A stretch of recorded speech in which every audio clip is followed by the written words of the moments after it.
जय सेवा साथियों, जय भारत, जय छत्तीसगढ़। जैसे कि आप सभी जानते हैं, हम लगातार आरक्षण के विषय पर इस पे बात रख रहे हैं और हमारे साथियों को अवेयर करने की भी कोशिश कर रहे हैं कि प्रदेश में क्या माहौल चल रहा है और किस तरह से लोग जो है इस पूरे माहौल का एक राजनीतिक लाभ लेना चाहते हैं। सत्ता पक्ष के लोग, सत्ता पक्ष का जो समर्थन करते हैं वो लोग इसका लाभ लेना चाहते हैं, विपक्ष भी इसका लाभ लेना चाहता है। लेकिन समाज में भी अब कहीं ना कहीं अलग अलग ग्रुप बना बना के कोई कोर्ट जाने के लिए अलग अलग बैठक कर रहे हैं। कुछ लोग राज्यपाल को जाके ज्ञापन भी दे रहे हैं, जैसे कि आज पेपर में छपा था कि एक ग्रुप जाके राज्यपाल मैडम को ज्ञापन दिया कि इस विधेयक पर साइन मत करिए। और वैसे ही राज्य सरकार के एक मंत्री भी जाके कल ही वो भी एक निवेदन किए कि इस पर जितना जल्दी हो सकता है साइन कीजिए। साथियों देखिए, ये जो विषय है, इस विषय को पॉलिटिकल बनाया गया है। पॉलिटिकल होता नहीं, इसको पॉलिटिकल जानबूझकर बनाया गया है और उसमें से अपना अपना लाभ लेने के लिए अपना अपना श्रेय की एक राजनीति होती है, होड़ होती है, वो सब करना चाहते हैं। इन सब के बीच एक आता है जिसको लाभ मिलना चाहिए और जिसका इससे भविष्य जुड़ा हुआ है, वो एक वर्ग है, युवा वर्ग है। जिस युवा वर्ग को सबसे ज्यादा इस विषय पर बात करना चाहिए कि आरक्षण कब तक उनको चाहिए। क्या 2-4 साल बाद आरक्षण लागू हो, यहाँ 2-4 साल बाद नियम बने तब हमको मिले, या हमको महीना 15 दिन के अंदर ये सारे जो विषय है समस्या खत्म हो जाए। अब आप देखिए, पूरे विषय में हम जिस तरह से हम बोल रहे थे कि ये विषय राज्यपाल के, बहुत सारे लोगों ने अलग अलग तर्क देना शुरू किया, क्योंकि बहुत सारे लोग जितना जानते हैं उतना बोलते हैं, हम भी जितना जानते हैं उतना ही बोलते हैं। लेकिन हमारे बोलने का कहना चाहिए, हम इसलिए इस पे ज़्यादा बोल पा रहे हैं क्योंकि हम इसी विषय पे हम सुप्रीम कोर्ट भी गए थे। इस विषय को लगातार हम पढ़ रहे थे, समझ रहे थे।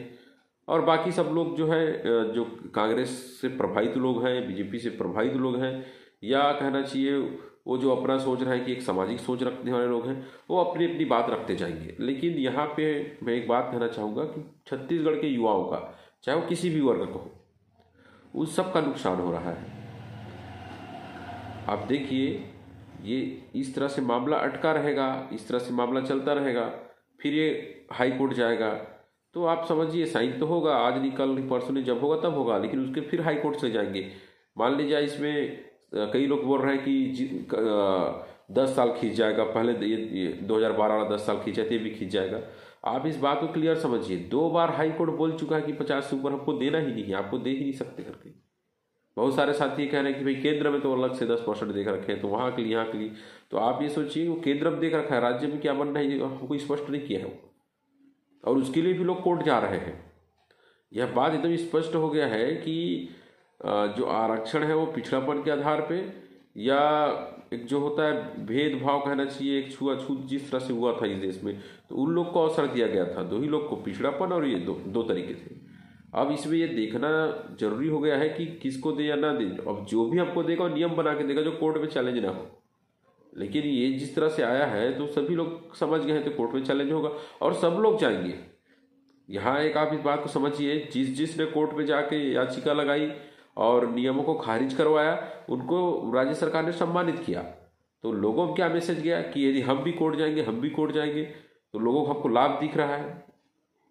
इस तरह की प्रवृत्ति भी लोगों में आ गई है, तो कोई नहीं छोड़ने वाला है, सब जा रहे हैं। एसटी वर्ग भी जाएगा, ओबीसी भी जाएगा। एसटी का भी क्लियर नहीं हुआ, एसटी समाज बहुत लेट से जाता है कोर्ट, क्योंकि पिछले वाला भी वो 9 साल बाद गया था, हमारा जो समाज है। लेकिन जो अन्य वर्ग जो है वो तो पहले ही चले जाएगा। जो एक कहना चाहिए जिसको हम लोग आरक्षण विरोधी कहते हैं, वो तो पहले ही चले जाएंगे। लेकिन अभी ऐसा है कि वो भी जा रहे हैं, एससी वर्ग भी जा रहा है, लोग भी बैठक एक साथ हो रही है, तो आप समझिए मामला तो अटकेगा। और इस बीच में हमारे छत्तीसगढ़ के युवा क्या सोचते हैं, क्या ये मामला इसे अटकते रहे 1 महीना, 2 महीना, 3 महीना?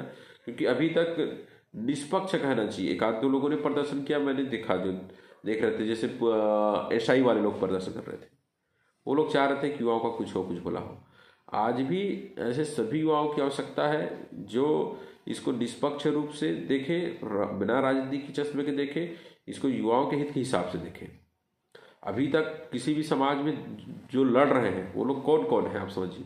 या तो नौकरी करने वाले लोग हैं, या तो सामाजिक कहना चाहिए सामाजिक कार्यकर्ता पे करता कहना चाहिए, या सामाजिक संगठनों के जो सामाजिक संगठन के जो अध्यक्ष उपाध्यक्ष लोग होंगे वो लोग लड़ रहे हैं। लेकिन इन सब के बीच है जिनको लाभ मिलना है, जिनको नौकरी करना है, वो लोग कहाँ हैं? तो साथियों, इस विषय को बहुत ज़्यादा कॉम्प्लिकेट कर दिया गया है और लगातार इसमें हमें परेशानियाँ आती रहेंगी।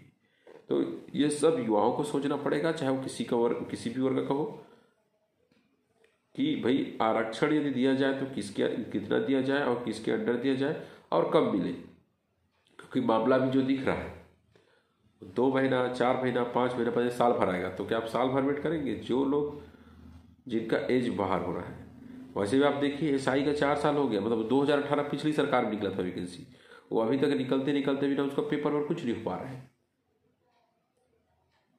तो इसका जब तक हमको फायदा ना मिले, चीजें अटकते रहें, तो ये पॉलिसी भी हमारे किस काम का है? भाई राज्य सरकार हो चाहे विपक्ष हो, दोनों राजनीति कर रहे हैं। साथ ही साथ समाज के वो बड़े जो संगठन हैं, किसी भी समाज के, वही राजनीति कर रहे हैं।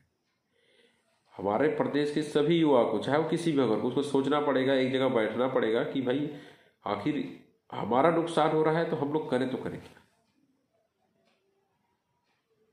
यदि आप लोग सोचते हैं कि भाई इसमें कुछ किया जाना चाहिए, तो आप इसमें कमेंट में लिख के बताइए कि पूरे प्रदेश के युवाओं को कैसा करना चाहिए, क्या करना चाहिए। और ये मामला अटकेगा। हमारे अभी तक हमने ये नहीं देखा कि पूरे जो छत्तीसगढ़ के पूरे जो कहना चाहिए छत्तीसगढ़ के जो चाहे ST SC OBC वर्ग के लोग हो, एक जगह बैठे इस विषय पे चर्चा करें, तब इस समस्या का समाधान होगा, मुझे ऐसा लगता है। क्योंकि जिनको जरूरत है वो वर्ग गायब है,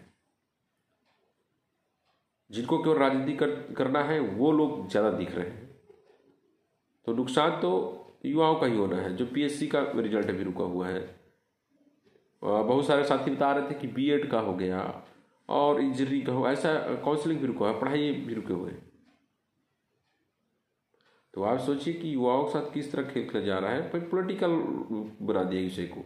इस विषय में था कि 50% के भीतर देना है, पहले भी 58 था, कुछ बहुत ज़्यादा नहीं था 58% में यदि कॉम्प्रोमाइज़ करना था। भाई जो लोग कोर्ट गए, जिन लोग को दिक्कत था, जो लोग बोल रहे थे कि भाई 58 ज़्यादा है, तो भाई 4% कम करें और आ जाए, इस झगड़ा को ख़त्म करें।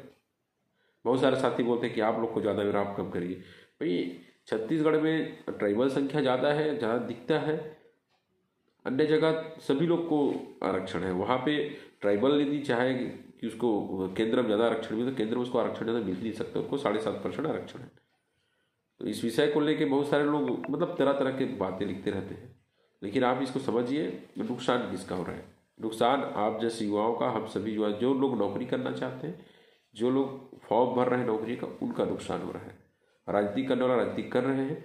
आपको यह तय करना होगा कि आपको कितने दिन में वैकेंसी चाहिए, कितने दिन में, क्योंकि अब चुनाव आने वाला है। यदि ये 2-3 महीना 4 महीना और खींचा तो फिर स्वाभाविक सी बात है कोई वैकेंसी आएगी नहीं, मुश्किल में पड़ जाएंगे हम लोग। तो मैं इसीलिए यह वीडियो बना रहा हूँ। आप लोग बताइए कि आप क्या सोचते हैं कि वैकेंसी जल्दी आए, ऐसा आरक्षण नीति राज्य सरकार को बना था, या अटके? क्योंकि ये अटकेगा ही, ये तो आप समझ लीजिए अटकेगा ही ये चीज। और आप लोग जितने लोग तैयारी कर रहे थे, जो लोग SI का, मैं देखता हूँ बहुत सारे युवा साथी हैं, उनसे मैं बात करते रहता हूँ, जो लोग कब से कर रहे थे 2018 से, आज उनकी पेपर नहीं हुआ है, उनको कुछ नहीं हो पाया है। मतलब आप सोचिए कि एक भर्ती जो है 4 साल 5 साल में नहीं हो पा रहा है, तो ये आरक्षण किसका? आपका 5 साल, आप खुद यदि कोई व्यक्ति 25 साल का होता और 25 साल, यदि कोई व्यक्ति 25 मतलब 20 का होता तो 25 साल हो गया होता, 25 का होता तो 35 मतलब 30 साल, और मान लीजिए 30 का होता तो 35 साल हो जाता। ये तो एज ही निकल जाएगा। तो फिर इस पॉलिसी का मतलब ही क्या है? आप इसके ऊपर जरूर सोचिए, क्योंकि मैं यह आपके लिए प्रश्न भी है, क्योंकि बहुत सारे लोग बहुत सारी बातें लिख रहे हैं। मेरा उद्देश्य केवल और केवल ये है कि जल्दी से जल्दी सही ढंग का नियम बनता तो हमारे प्रदेश के युवाओं को फायदा होता। और यदि हमारे प्रदेश के युवा लोग बोलना नहीं शुरू करेंगे तो नुकसान युवाओं को हो, चाहे किसी भी वर्ग को हो। धन्यवाद साथी।